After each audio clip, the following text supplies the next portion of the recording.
Hey everybody, this is Jimmy Gann. I got a special guest tonight. His name is Clayton Estey, one of my good friends, and he brought up a point the other day for while we were texting each other, and he was asking questions about AI in the Supreme Court justice, and we were having a kind of an interesting conversation. So I wanted to bring him on and talk about it a little bit.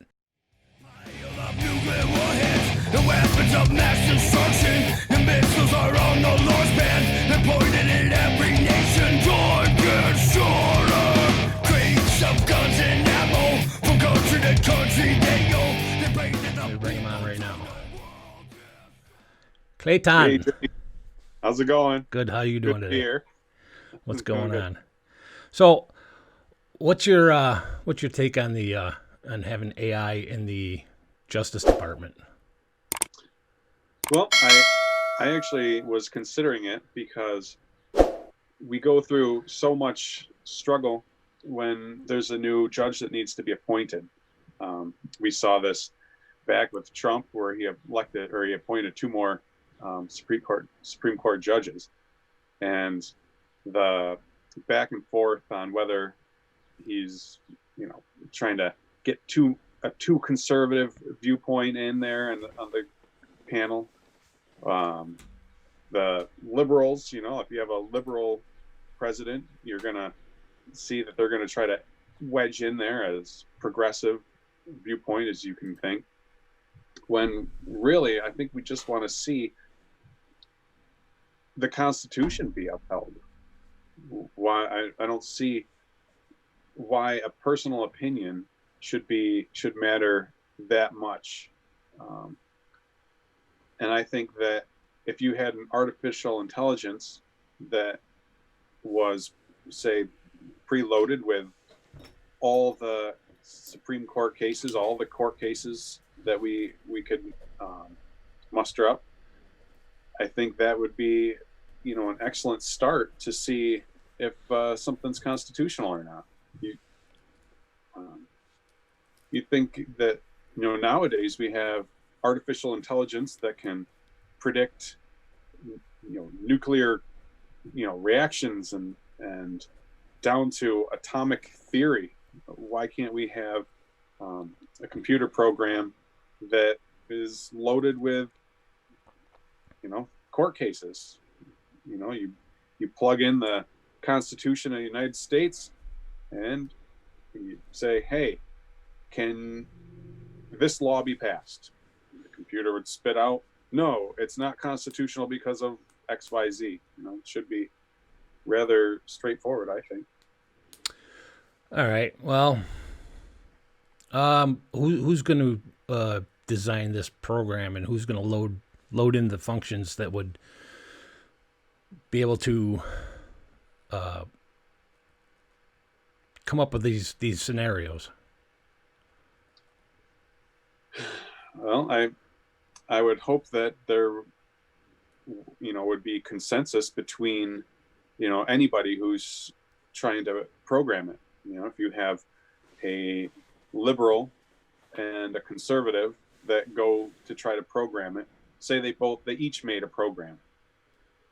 Theoretically, it should come out with the same answers because it's based on the same exact criteria, the Constitution of the United States. But There, but isn't the Constitution designed for a little bit of personal opinion so that you can change it, not change it, but change the way we dictate it? I would say no. I would say that that's exactly what it's trying to avoid. And surely there's situations that come up that no founding father, that no authority in the beginning could have thought of. We see that now with the argument over gun rights. The liberal side would say, oh, the founding fathers never would have thought to people would have access to weapons of mass destruction and machine guns, and they would say, okay, maybe you can have a musket so you can shoot a squirrel or something, and you should have the right to bear arms in that sense. But having a machine gun, a man killer, for crying out loud, well, that's not what the founding fathers intended. So, well, I'm with you on that. I mean, that's the biggest thing everybody always says about the Second Amendment is, well, should we have nuclear weapons? And I'm like, well, yeah, if you can afford one. I mean, as long as you're not going to use it to break the law, I mean, go ahead. I don't know what your point is, because who's going to own a nuclear weapon? What's it good for? If you're going to spend, $200 million on a nuclear weapon, what are you going to use it for? Besides, I mean, it's not there for your protection. So I do agree with you on that one. And like, I had somebody ask me about a tank. He wants the tank, and I'm like, oh, go get a tank. Just don't rob a bank with it, because when you rob a bank with it, then you're breaking the law, and now you're that's it.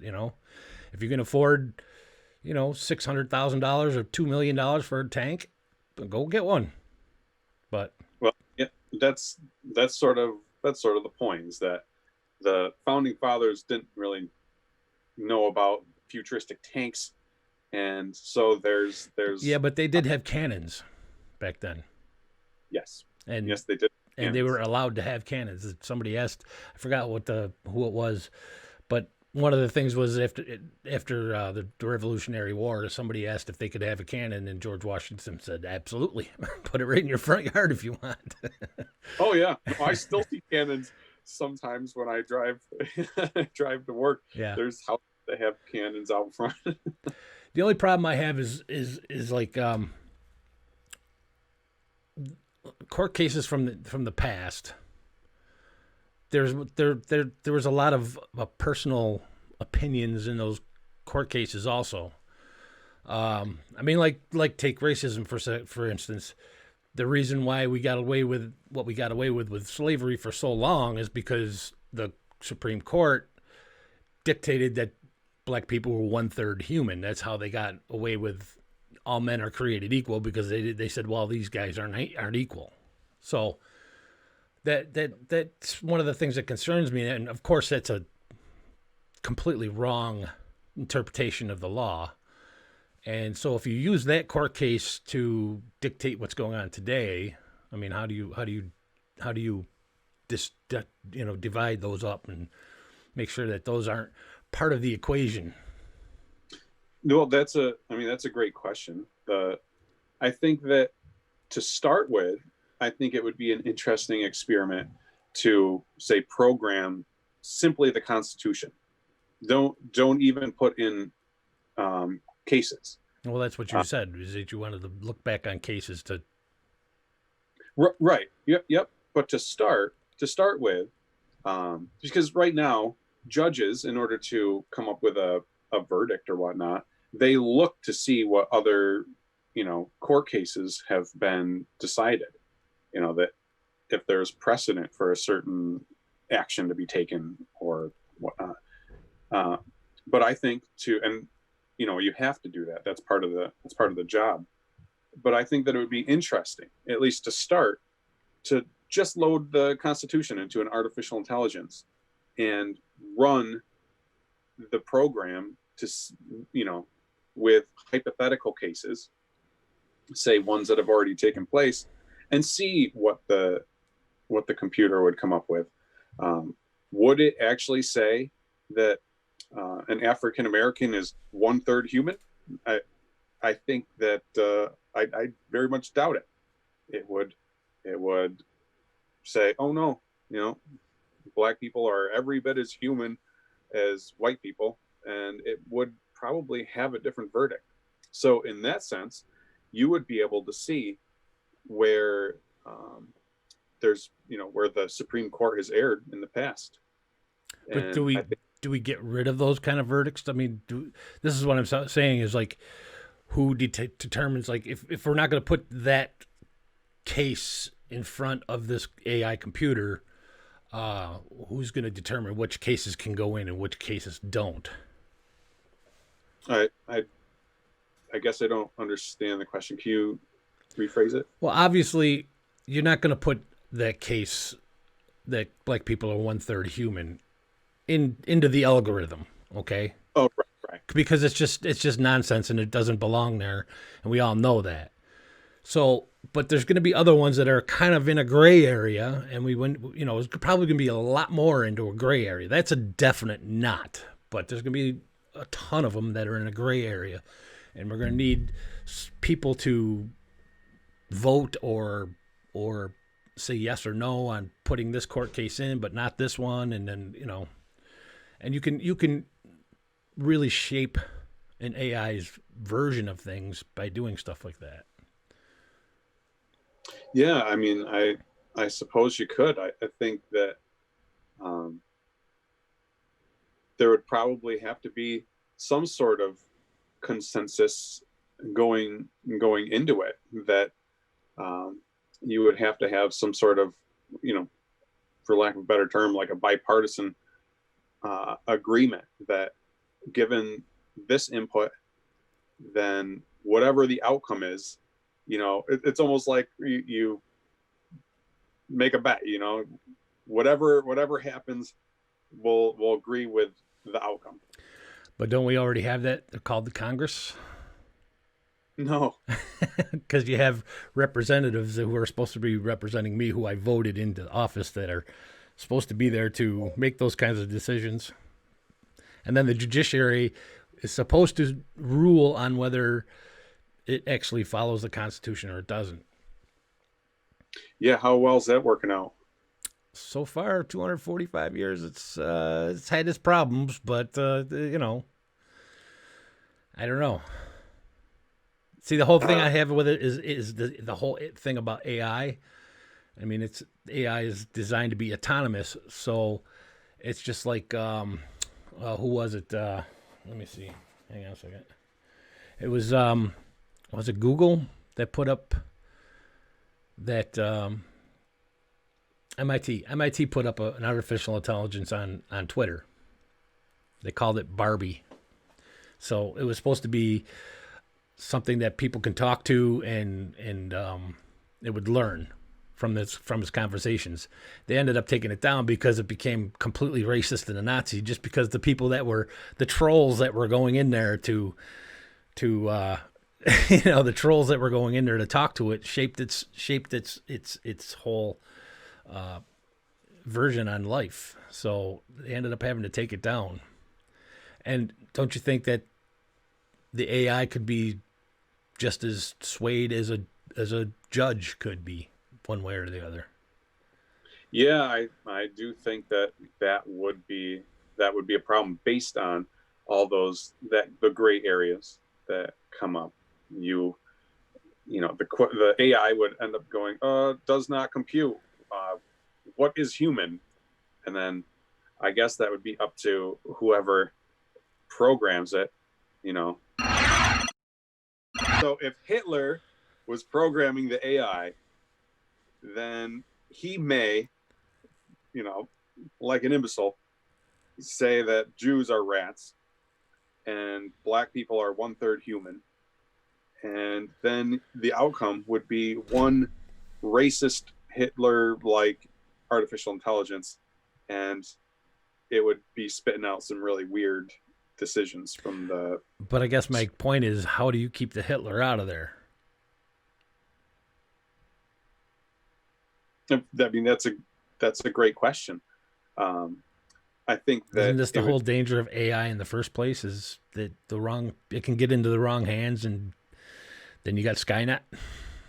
Yep. Yeah. No, I agree. I think that the power of this, a program like this would be more in its calculation ability. If you look at it more of a calculator rather than a decision maker, when it does ultimately come down to a gray area ruling, I think that it would have to be agreed upon by both parties, maybe a large scale vote. That's my problem, though. Is the Constitution isn't a math problem.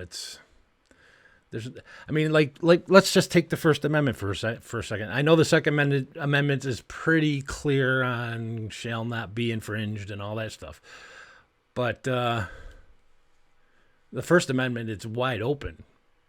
I mean, who sets the standards of free speech? I mean, obviously, right now, today, you got all these tech companies who are telling us that what free speech is, and it's obviously completely wrong on the way they're handling things.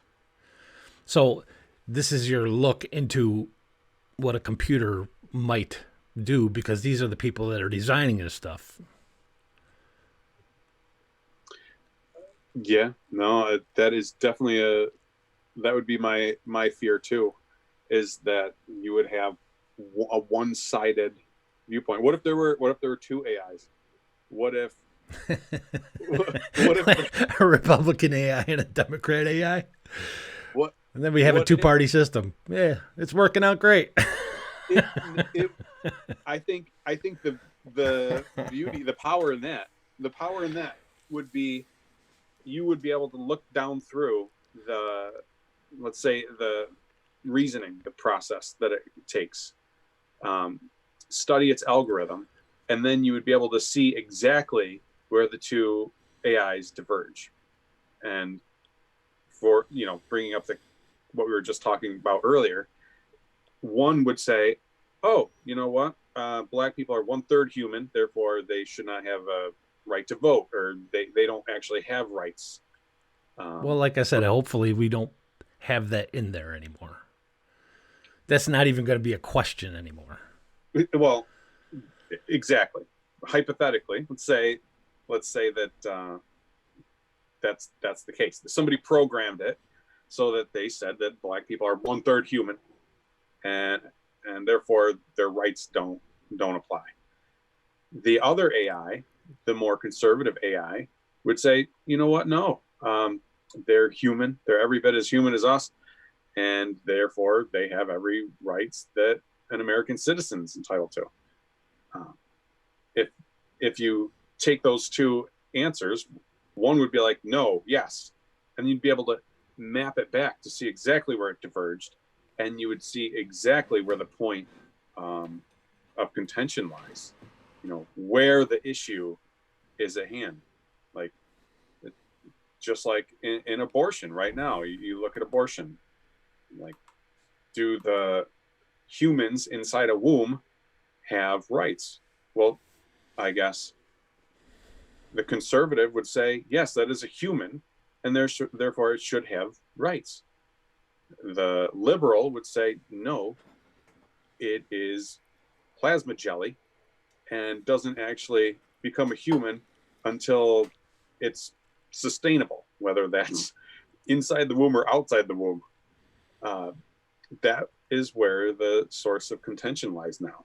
Is that a person, or is it a plasma goop jelly? All right. Well, let's take that for a second and run with it. Then like right now, the human aspect of it, we can take both sides of those extreme,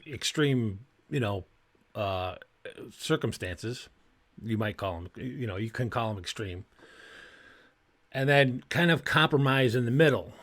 Whereas an AI will either make one decision or another, I think, without that learning process. And I think realistically, if it was learning, it could come to those kind of conclusions also. Mm-hmm. Well, I think that's very interesting. I would love to see what a computer would think if you asked it, is this a person or not? But how's a computer going to know unless it's trained that way? You would train just like humans. I mean, an AI is a brain. It's just an electronic brain. That's all. Yeah, you would train it with as much knowledge and data and as many facts as you can possibly come up with. I mean, a lot of these decisions were, are made before we know all the information. Like, look at, like, But we also have the ability to change our mind once we find out new information. that's exactly right. But we may change our mind once we have new information, but those court cases still stand and the laws still stand. Say, for instance, we have, you know, a new discovery, was able to read minds. You know, like we have a new headset that can read people's minds. That's well, that'd be spooky. pretty.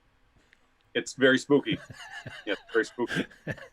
But what would happen if all of a sudden you're reading minds and they suddenly look at a pregnant woman and they have, oh my God, I'm picking up two minds in this woman. What's going on? Oh my gosh, she's 3 weeks pregnant. Well, then you might say, holy cow, this is new. I guess 3-week-old babies have minds. Who would have thought? Oh. In which case people would change their mind. They might say, oh, you know what? Maybe they're not plasma jelly. Maybe black people aren't 1/3 human. Maybe Jews aren't rats, you know? And you'd be forced to change your mind on a lot of things. And maybe a lot of people wouldn't be aborting their babies. You know, maybe the morning after pill wouldn't be so popular. But the law would still stand saying, by all means, you know, flush your baby. It's just plasma jelly as far as the law is concerned. Now, if you had an artificial was way smarter than you and everyone who's making these decisions, who was also a medical doctor, why? Because it knows it's been to med school, right? It has Google. Right? But now you're telling me that this AI computer is way smarter than me because it went to college. How many college kids right now are way smarter than me? Well, but that doesn't mean that just means they didn't pay attention in class. No, I think they paid attention too much in class. Well, maybe, but there or are they paid attention to the wrong things. That's what I mean. Yeah, well, there are empirical facts. I think that we're starting to trust computers more and more, especially with statistical models. Well, that's where AI really shines, where you can, you know, program an artificial intelligence or program really just to look at statistics. You plug in a bunch of data points and it can predict, you know, weather patterns. It'll predict, you know, you load it with physics formulas Weather and you patterns. can predict. They never get the weather right. That's because they're working on Windows 95. That's my favorite thing with my little niece. She's all about global warming. I'm like, these people can't even tell me what the weather's going to be like tomorrow with any kind of accuracy. They're going to try to tell me what's going on 20 years from now? Come on. Well, I agree that there's an awful lot of variables. I just don't trust. I don't trust computers to make the right decisions like humans can. Although I do know that humans can make the wrong decisions, but at least they have the ability to change those decisions once, you know, later on if they need to. Yeah, well, here's an example. And if you're going to have an AI doing it, I don't see the difference. That's my point. I think the point is, okay, here's a good example. Before, you know, 10 years ago, there, you know, self-driving cars, that was a little bit crazy. Like, oh my gosh, they're never going to be able to stop. They're, you know, if you see a human and a dog, we've been wanting self-driving cars since the 50s, dude. Yeah, of course they want a self-driving car, but it's not feasible. Where's my freaking jetpack? Yeah. Where's my Jetson car? Right? No. But now, they'd say like, oh, you can't have a self-driving car because if it sees a person in the road and a dog in the road, it's going to not know which way to swerve. It's going to hit one of them and it might flip a coin, maybe whichever one looks like it's going to damage the car less. But we know that a human would be like, oh my gosh, kill the dog or the rat or the squirrel or whatever. Yeah. And, that's a great, it's a great argument for why you shouldn't have a self-driving car.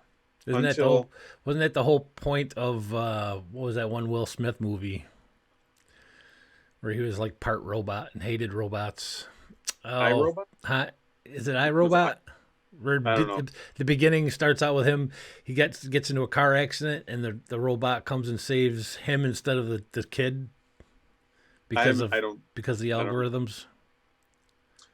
Yeah, no, I don't remember. I don't think I've seen that movie. I'm pretty sure it's iRobot. Yeah, it's pretty interesting, but that's the first whole scene is this robot goes in. Both these cars get flipped off into the water, and a robot goes in to save, but he can only save one of them, and he calculates and he pulls Will Smith out instead of a 10-year-old boy because of the algorithms on who could be saved easiest or whatnot. Yeah, no, that would be the argument. That'd be the point, and that's sort of where we're at now, I would think. But given where we were a few years ago to where we are now, there's been huge advances, and the 10 times safer than a regular car. So if you take this analogy and you apply it to the Supreme Court, we have this new AI judge that's on the panel. Welcome. It'd be interesting to see the fact that the car, is now safer. It's less likely to be in an accident, but there are those strange situations that occur with the gray areas where you do need to have a little bit more input. But the fact remains that self-driving car is 10 times better at driving, and that AI on the Supreme Court is 10 times smarter and more capable and knows every case. It knows every nuance, and not are going to be better than yours, or at least they should be.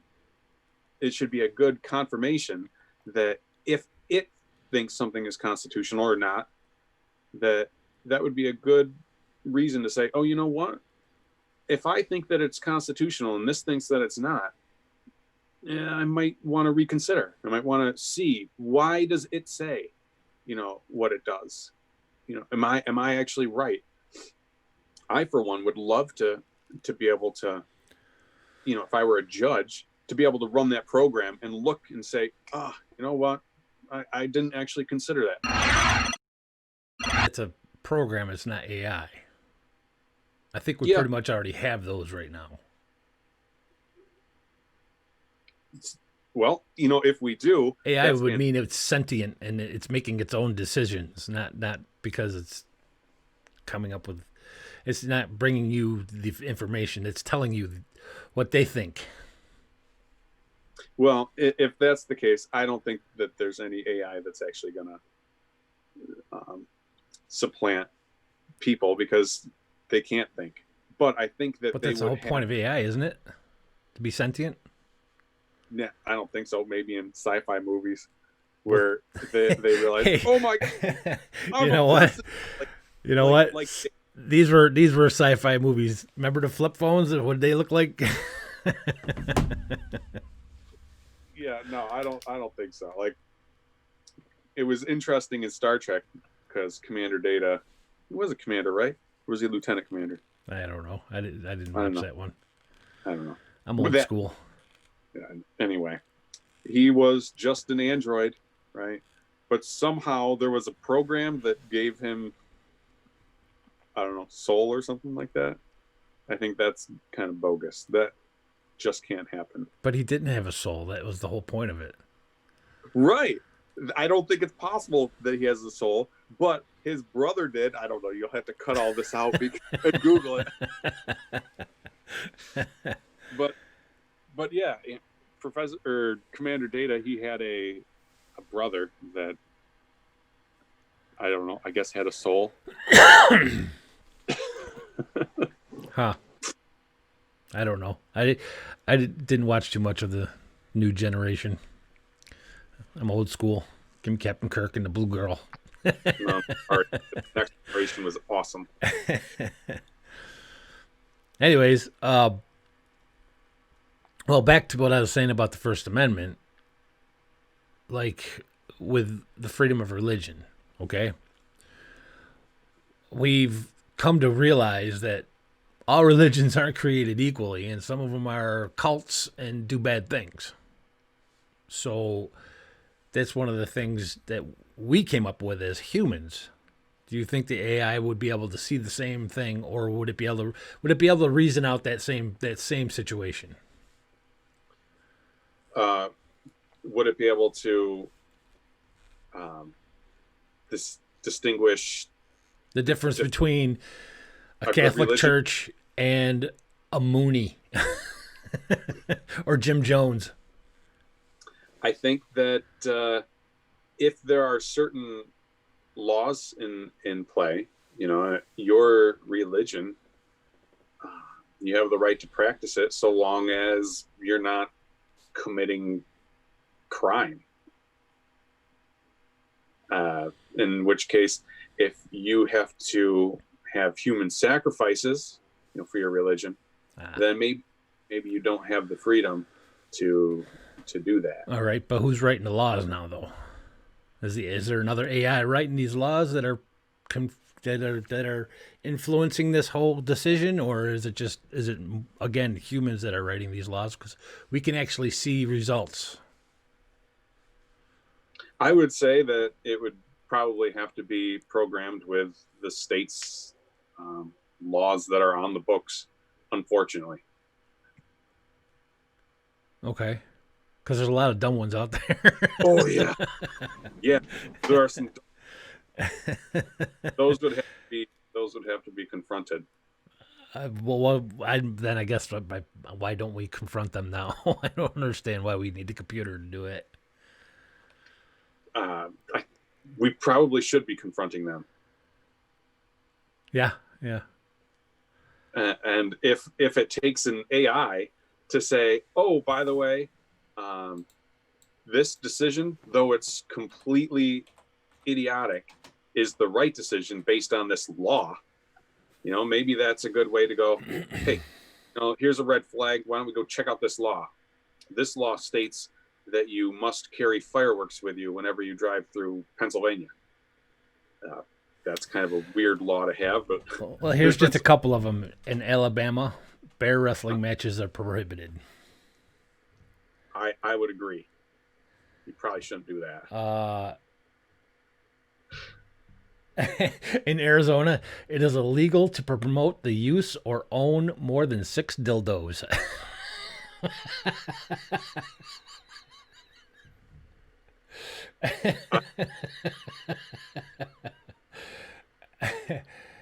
In Arkansas, it's prohibited to pronounce Arkansas incorrectly. See, that's a dumb law. Yeah. So that one I think is dumb. So if there's a Supreme Court case that hangs on that thread, I think that would be a great way to go back and snip that thread and remove that law from the books.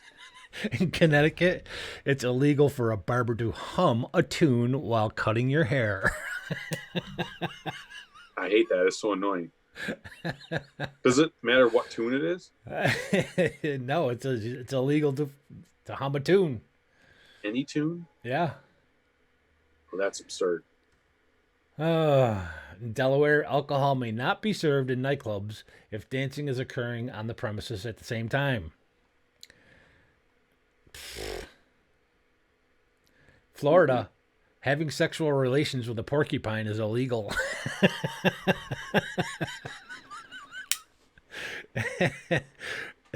So this AI is gonna take these all in and make a decision, huh?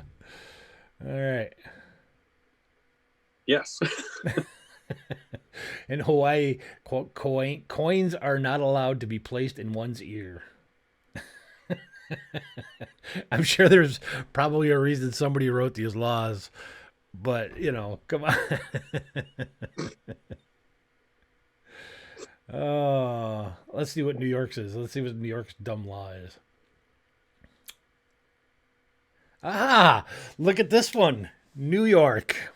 It is illegal to congregate in public with two or more people while each wearing a mask or any face covering which disguises your identity. Yeah. Does not compute. Yeah.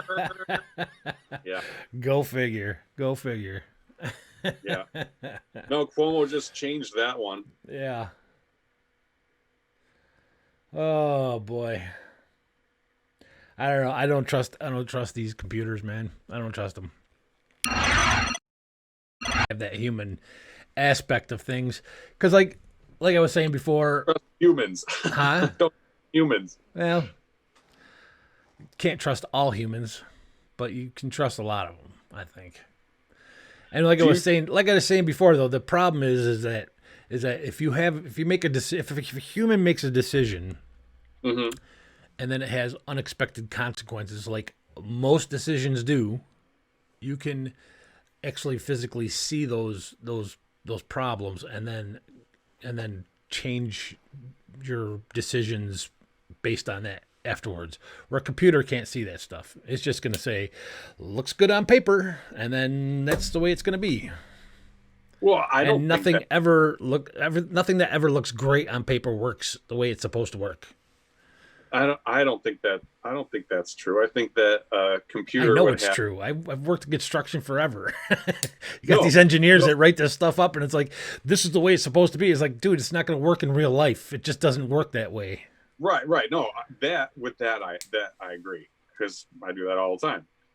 But where I do disagree is where you say that a computer can't recognize that. I think that we're getting to the point where a computer would recognize it. In fact, I think a computer would probably recognize the problem before it even happens. But that's my point, though, is that it won't see it until the problem arises. It won't see it.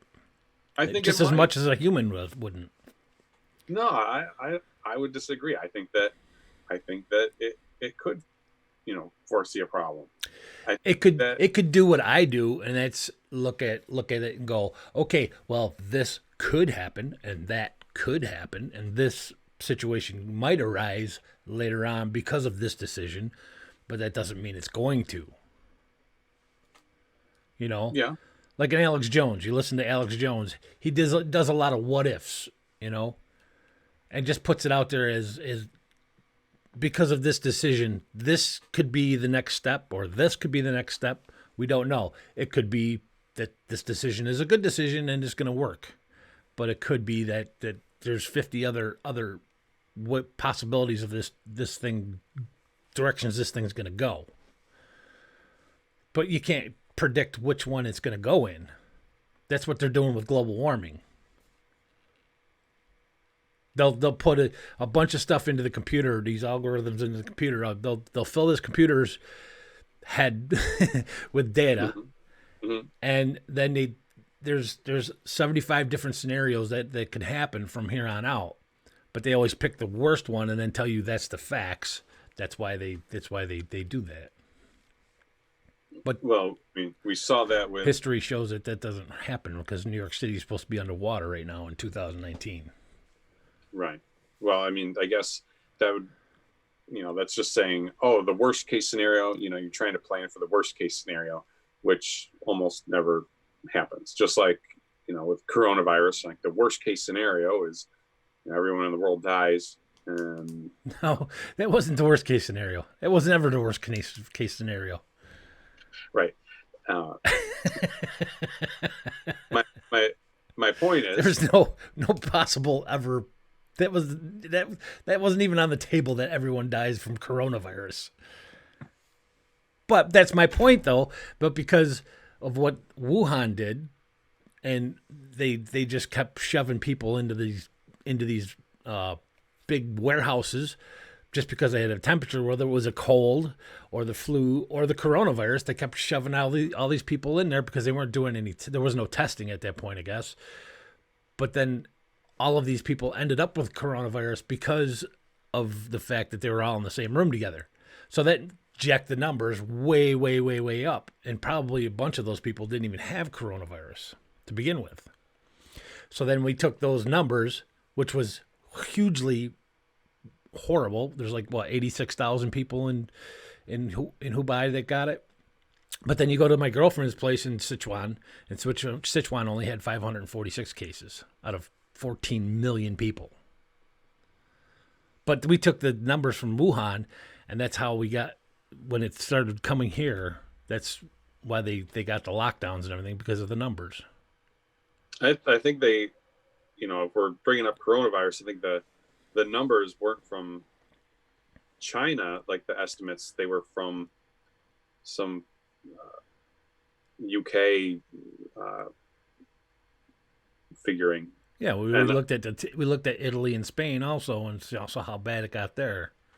I think it was pretty rudimentary planning too. I think they said they probably threw in 2% of the population die, and they just took your population and they took 2% of it, and they said, okay, assuming everyone gets coronavirus, this worst case scenario is 2 to 4 million people die. Yeah. Super easy calculation. I guess my problem after that though is that once other people started coming up with different equations, nobody wanted to listen to them for some reason. So how do you make sure that AI gets that kind of information also? That's I don't know, part of the deal. I would say that everybody would want as much information. But they're not going to though. It'd benefit both sides. They're not going to though. They're not going to. They're not doing it now. Not doing it now with information. Most of the people in the United States and around the world are only hearing one side of the story at this point, right now, because of the news, because of the algorithms, the news, the TV coverage, the students, the people who, all these people who are bringing Hollywood, everything. They're all the tech companies. They're quelling the other side of the story. You're only allowed to know one side. That is true. So how do we not have that happen with the AI? I don't understand how that's going to be much better. I think that it would behoove both sides to have a Supreme Court judge with as much information as possible. Okay. if you honestly, if you're a liberal, right? So you're not one of these people who are trying to engineer society. All right, let's just say that. Let's say there are a few people who run the show that are desperately trying to foment some agenda that they have, whatever that may be. Let's say you're not one of those. Let's say you're one of the sad, poor liberal suckers who fall for it, who listen to only one side. If you take 99% of these liberals, so-called liberals, they're liberal because they only hear one side. They're only subjected to one point of view, and they're told that the other point of view is absolutely wrong and evil and racist and bad. If they had access to more information, maybe could hear both sides of the argument, then they would most certainly change their mind, at least half of them. Yeah. But so I think that if you brought 99% of conservatives and 99% of liberals, and you brought them together and you said, let's make a artificial intelligence that can, rationally look at both sides and come up with a solution or an answer or a judgment, a ruling, whatever, and we feed it information, I think both sides would agree that, oh, yeah, let's give it all the information. Now, in their heads, they're thinking, oh, this is the information that it needs, the stuff that I've been hearing, right? And then all of a sudden, they realize, wait a minute, there's a whole set of information that I have never even heard that's being entered into this. What's going on? Then that would be a big eye opener. Now, to a lot of people, the people who are trying to engineer society in such a way, that would be very detrimental to them, because they'd be saying, no, you can only put in my information, There'll be somebody out there. Yeah. That is going to be like, that's going to want that to be input into the algorithm. Yes, they're. So how do we something an example from the other extreme side? There's going to be somebody that wants that input into that. So how do we keep those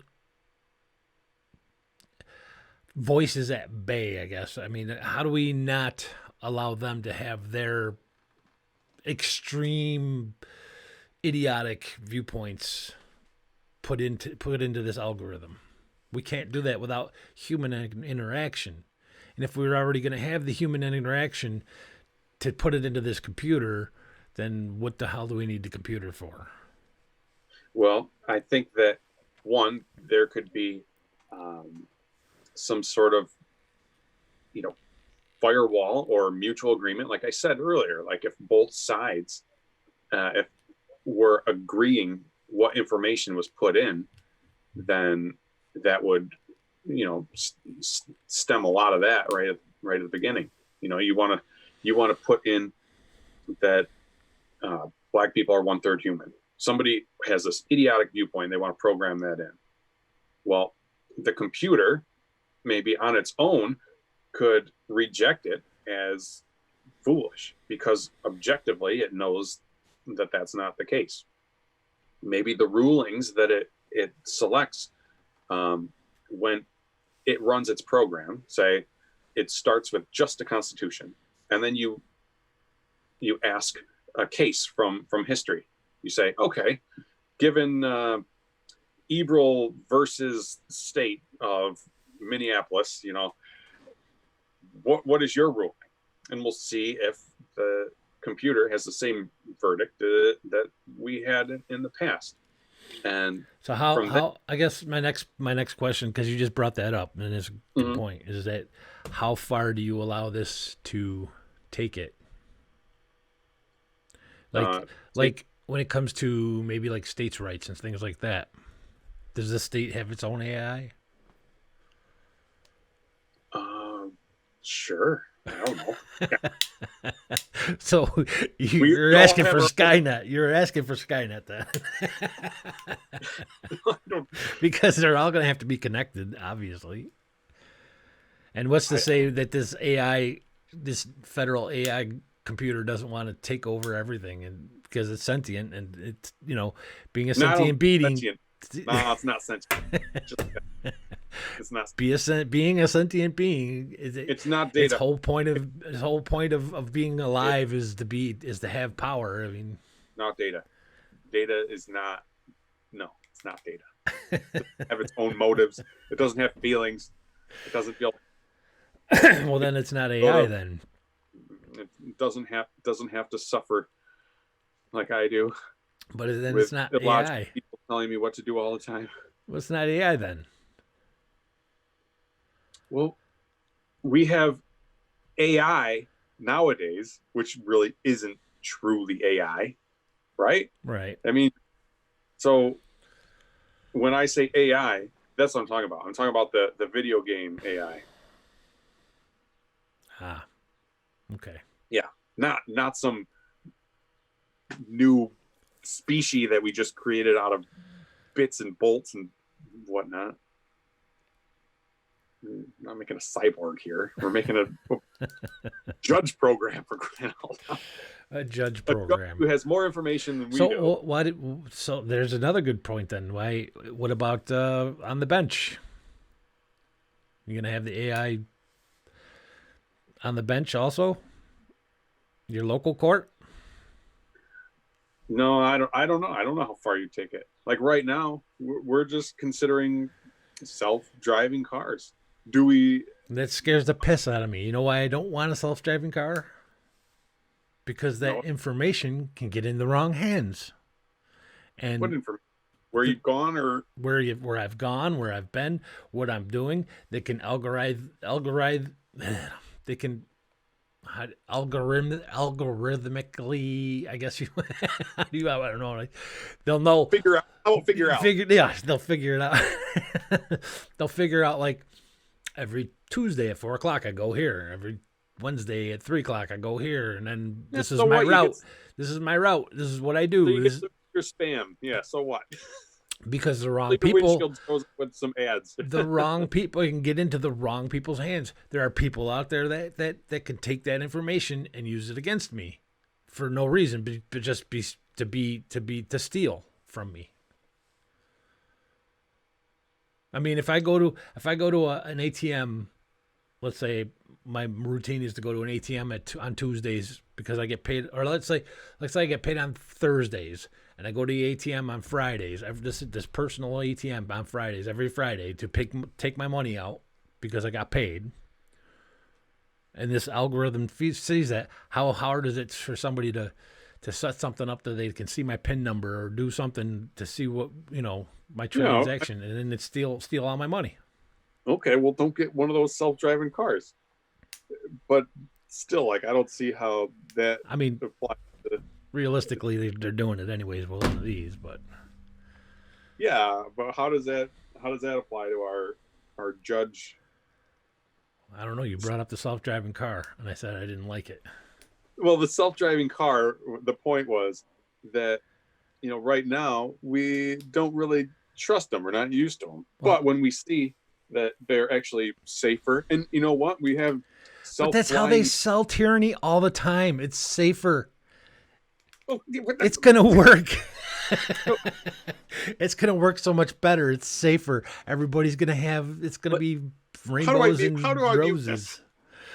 That's how tyranny always sells, man. What about self-flying airplanes? How's that? Self-flying airplanes, right? Autopilot. There we go. How about that? So the airplanes have autopilot, which are a lot safer. There's not 25 million airplanes in the sky at one time, passing each other at feet apart. Yeah, that's when we need, autopilot more than ever. They're called human air traffic controllers that control that stuff. So is that what you're going to have a whole nother traffic control system for the traffic?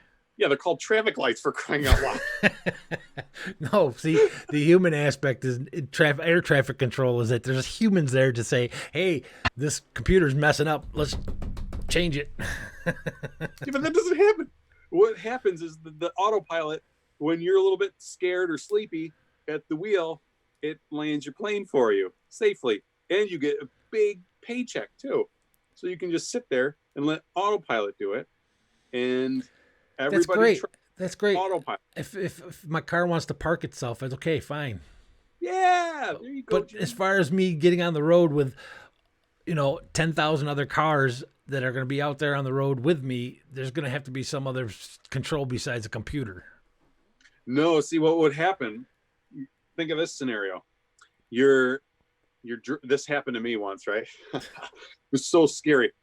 I didn't know where I was going because I was following somebody, and the person I was following, we were on the highway, and it was a torrential downpour. I couldn't see a thing, and they were going like 100 miles an hour. So to me, it was very dangerous. And at that point, if the computer said, Clayton, I can see perfectly, would you like me to follow them? I would be like, yes. I would push follow button immediately, and I'd be safer for it. So anyway, that's my point. That what you got to agree that computers help you out. Just like, oh boy, this math problem, I can figure it out eventually, but I'd rather just plug it in the calculator. They help you out until they take over and blow the whole world up. So, haven't you watched the movie?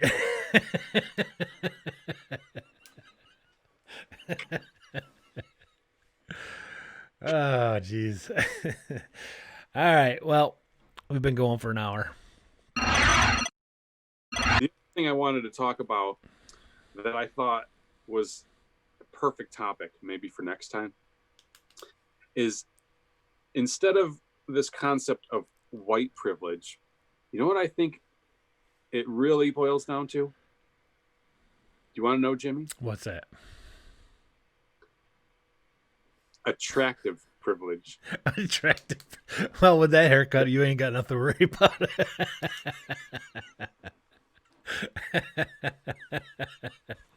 Hey, look what I got to work with. So, I think I'm right though. Honestly, is that you have look it up, and you'll find that there are so many things in life that favor attractive people. You're more likely to get a job. You're more likely to get a spouse. You're more likely to make more money. You're more likely to succeed if you are attractive. Jeez, I should be a billionaire by now. Well, you got that sweet S racer chair and all the equipment, but you got to be doing something right. But my point remains that I just don't see why we're looking at white privilege when the obvious point of fact is that attractive privilege is 10 times more prevalent. And if you want to be fair too, intelligence privilege too. No, I don't disagree with you, because there's just as many attractive black people who are successful because they're attractive. Yes, that is correct. I don't disagree with you. And intelligence. But there's a reason why it's called attractive, is because they attract people because they look better than me and you, or they speak better than me and you. Well, that'll be the next topic. You're goddamn right it's going to be the next topic. All right, good. Put it right on the end of this one. All right. Is it like, oh, next episode we're going to talk about white privilege? No. We're going to talk about attractive privilege. All right, so this is where we end it for today. This stupid monster. All right, so we'll talk again, brother. Okay. See you, Jimmy. All right, thanks a lot, man. Yep. Bye. Bye.